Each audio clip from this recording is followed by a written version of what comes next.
રાહુલ ગાંધીને ખુલ્લેઆમ ધમકી આપનાર સામે કડક કાર્યવાહી કરવા આવેદનપત્ર પાઠવવામાં આવ્યું।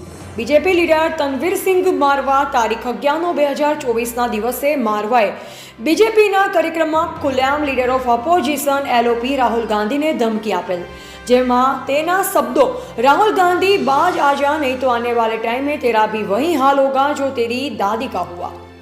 Sanjay Gaekwad MLA Shinde Sena alliance partner of BJP Maharashtra जे तारीख 16/9/2024 खुलेआम कहल कि जो राहुल गांधी की जीप काटेगा उसे 11 लाख रुपए इनाम में दूंगा।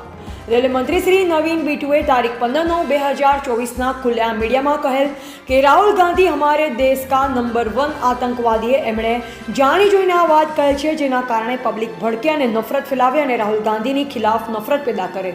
તેમનો બીજેપીનો એક જ ઉદ્દેશ છે કે શાંતિ ભંગ થાય અને આ સ્ટેટમેન્ટ ટીવી ચેનલ્સ અને સોશિયલ મીડિયામાં પબ્લિશ થઈ ચૂકેલ છે। યુપી ગવર્મેન્ટના મિનિસ્ટર રઘુરાજ સિંઘે પણ તારીખ 16/9/2024ના આવો જ સ્ટેટમેન્ટ આપેલ। રાહુલ ગાંધી દેશનો નંબર 1 આતંકવાદી છે। જેટલી પણ સ્ટેટમેન્ટ ધમકી જે બીજેપી લીડર અને તેમના સહયોગી પાર્ટીના લીડરોએ આપેલ છે, રાહુલ ગાંધીને શારીરિક નુકસાન પહોંચાડવું અને એ કહેવું કે રાહુલ ગાંધી દેશના નંબર 1 આતંકવાદી છે, આ બીજેપી સ્વેભાવ ફેલાવવાનું કામ કરી રહ્યા છે। તેમ છતાંય રાહુલ ગાંધી ખુદના કામ ઉપર ધ્યાન આપેલ અને મહિલાઓ, દલિતો અને યુવાનો માટે અને ઘણા બધા લોકોના હિતોના કાર્ય કરેલ છે। બીજેપી ચાહે છે કે રાહુલ ગાંધી અને ઓલ ઇન્ડિયા નેશનલ પાર્ટી અને તેમની સાથે ગઠબંધનની સરકારના વિરુદ્ધમાં જનતા જાય, કારણ કે આવનારું ઇલેક્શન જમ્મુ અને કાશ્મીર, હરિયાણા કોંગ્રેસ પાર્ટીને નુકસાન થાય। આ તમામ મુદ્દાઓ પર જે બીજેપી અને તેમના સહયોગી ગઠબંધનની સરકારના લીડરોએ જે બયાનબાજી કરેલ છે, તેમના ઉપર FIR દર્જ કરી અંડર પ્રોવિઝન ઓફ BNS 2023ના હેઠળ કોઈ વિલંબ કર્યા વગર એક્શન લેવામાં આવે।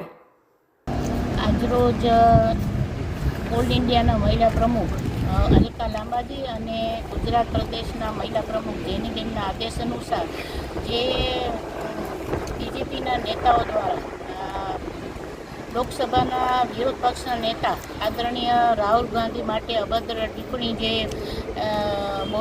કહેવામાં આવી છે, એના માટે અમે આવેદનપત્ર આપવા આવ્યા હતા। જે અનુસંધાને એવું હતું કે બીજેપીના મંત્રી અને નેતા અને એના જે સંલગ્ન પાર્ટી છે એ લોકો રાહુલ ગાંધી માટે એવી ટિપ્પણી બોલ્યા હતા કે જે કોઈ રાહુલ ગાંધીની જીભ ખેંચીને કાપીને લઈ આવશે એમને 11 લાખ રૂપિયા આપવામાં આવશે। બીજા નેતાએ એવી ટિપ્પણી કરેલ હતી કે રાહુલ ગાંધી એક નંબરના આતંકવાદી નેતા છે। ત્યારે ત્રીજા નેતાએ એવું બોલ્યા હતા કે રાહુલ ગાંધીના પણ એના દાદી જેવા જ હાલ થશે।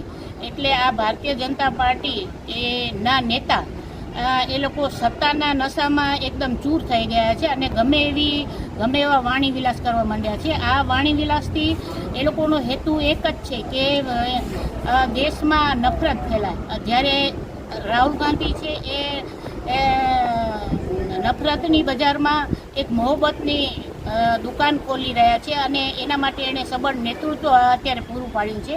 ત્યારે અમારે એટલું જ કહેવાનું છે કે આ જે ભારતીય જનતા પાર્ટી છે એ ખરેખર જેમણે ગાંધીજીની હત્યા કરી હતી એ ગોડસેવાદી વિચારધારાવાળા છે।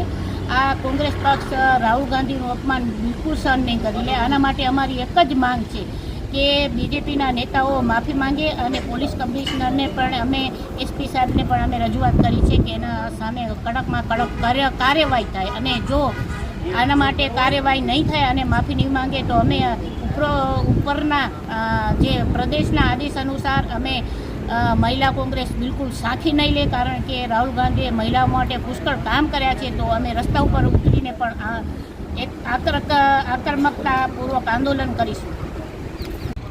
मैं राधा सिंह चौधरी, कच्छ जिला महिला कांग्रेस की प्रेसिडेंट। आज हम ऑल इंडिया की महिला प्रमुख अलका लांबा के आदेश अनुसार यहाँ पे आवेदन पत्र देने आए हैं। हमारे प्रतिपक्ष राहुल गांधी जी का अपमान बीजेपी के लीडर पक्ष और उनके जो उनके संलग्न हैं उन पार्टियों के जो लीडरों ने उनका अपमान किया है। जो सिंधे गुट के हैं नेता, उन्होंने राहुल गांधी की जीप काटने वालों को 11 लाख का इनाम बोला है और जो दूसरे नेता हैं उन्होंने राहुल गांधी को एक नंबर का आतंकवादी बताया हुआ है। और एक नेता ने तो यहाँ तक कह दिया कि तुम चुप रहो नहीं तो वरना तुम्हारी दादी जैसा हाल हो जाएगा। तो आज हम यहाँ पे लोकशाही में और संविधान के अंदर रह रहे हैं। ऐसी लोकशाही और ऐसे संविधान की आज जो जो आज उनकी मान्यता है वो उनकी एकदम से शर्मनाक हो रही है। आज हम गुंडा राज के अंदर रह रहे हैं। जब सत्ता पक्षी इतनी गुंडागर्दी कर रही है तो आम जनता में क्या होगा। राहुल गांधी जब मोहब्बत की दुकान खोलने चले हैं तब इन लोगों की अब तिलमिला गए हैं। मोदी साहब आज तिलमिला गए हैं क्योंकि उन्हें पूरा पता है कि आने वाली सत्ता उनके हाथ से निकल रही है। इसलिए अब वो आनंद फानन में उनके नेताओं जो मुंह में आता है वो बक रहे हैं, बोल रहे हैं। उन्हें ये पता नहीं चल रहा है हम किसे क्या कर रहे हैं। आज प्रतिपक्ष नेता आज जब विरोध पक्ष में बैठे हुए हैं तो उनके विषय में इतना बोलना बहुत ही घटिया और मजाकिया बात है।